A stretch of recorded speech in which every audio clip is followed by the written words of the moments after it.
नमस्कार। चलिए आज कर्मा नायक की किताब काला सूरज और मिट्टी का रक्त के कुछ बहुत ज़रूरी विचारों को समझते हैं। ये किताब हमें विकास को एक बिल्कुल अलग नज़रिए से देखने पर मजबूर करती है। मदम लेखक शुरुआत में ही एक टोन सेट कर देते हैं। वो साफ कहते हैं कि ये किताब विकास की जो चकाचौंध है उसके पीछे छिपे एक कड़वे सच को सामने लाने वाली है। ये हमारी प्रगति की आम समझ पर एक बहुत बड़ा सवाल खड़ा करती है। ये किताब असल में दो दुनियाओं के टकराव की कहानी है। एक तरफ है काला सूरज और दूसरी तरफ है मिट्टी का रक्त। आइए थोड़ा और गहराई में जाकर समझते हैं कि आखिर इनका मतलब क्या है। तो सबसे पहले बात करते हैं काले सूरज की। ये उस समस्या का प्रतीक है जिसे लेखक हमारे सामने रख रहे हैं। ये विकास का वो भ्रम है जो असल में हमें उजाले के बजाय अंधेरे की तरफ धकेल रहा है। लेखक का जो मेन तर्क है वो ये है कि जिसे हम प्रगति मानकर चल रहे हैं वो असल में एक छलावा है।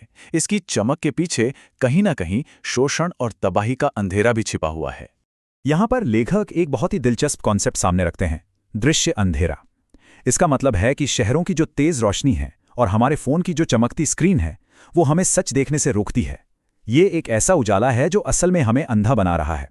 तो सवाल ये उठता है कि ये जो विकास का भ्रम है ये काम कैसे करता है। किताब के मुताबिक ये एक पूरा विनाशकारी चक्र है। आइए देखते हैं कि ये चक्र आखिर चलता कैसे है।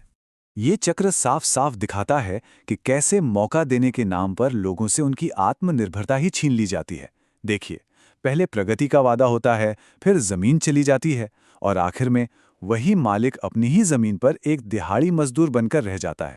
तो लेखक के हिसाब से असली प्रगति वो हो ही नहीं सकती जो किसी समुदाय को उसकी जड़ों से ही उखाड़ दे।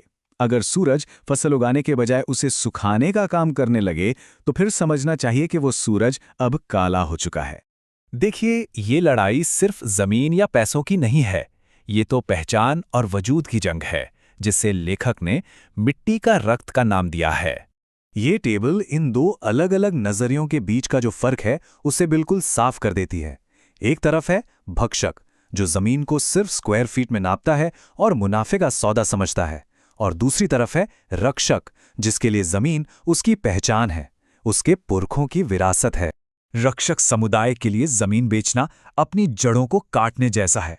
उनके लिए तो मिट्टी का वो लाल रंग उनके पुरखों के रक्त और उनके बलिदान का प्रतीक है, और जाहिर है इसका कोई सौदा नहीं हो सकता। तो फिर इस संकट का हल क्या है? दिलचस्प बात यह है कि लेखक टेक्नोलॉजी को पूरी तरह से नकारने की बात नहीं करते, बल्कि वो उसी को एक हथियार बनाने की बात करते हैं, एक नया डिजिटल उलगुलान।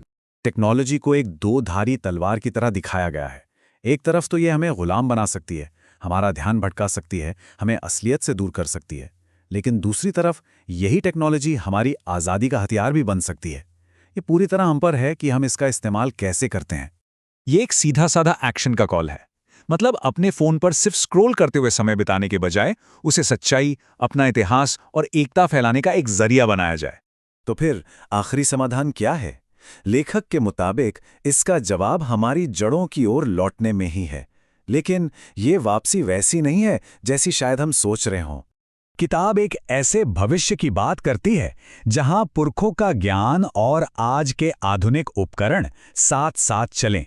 एक ऐसा समाज जो आत्मनिर्भर हो, अपनी संस्कृति से जुड़ा हो और सबसे जरूरी प्रकृति का सम्मान करता हो। तो जो आखिरी संदेश है वो पीछे हटने का नहीं है, बिल्कुल नहीं, बल्कि इसका मतलब है अपनी जड़ों से फिर से जुड़ना, वहां से ताकत लेना, ताकि एक मजबूत भविष्य बनाया जा सके। और आखिर में ये किताब हम सबको एक बहुत ज़रूरी सवाल के साथ छोड़ जाती है। हमारे हाथ में जो ये टेक्नोलॉजी है, ये असल में गुलामी की जंजीर है या फिर आज़ादी की मशाल? इसका जवाब शायद हम सभी को अपने अपने अंदर खोजना है।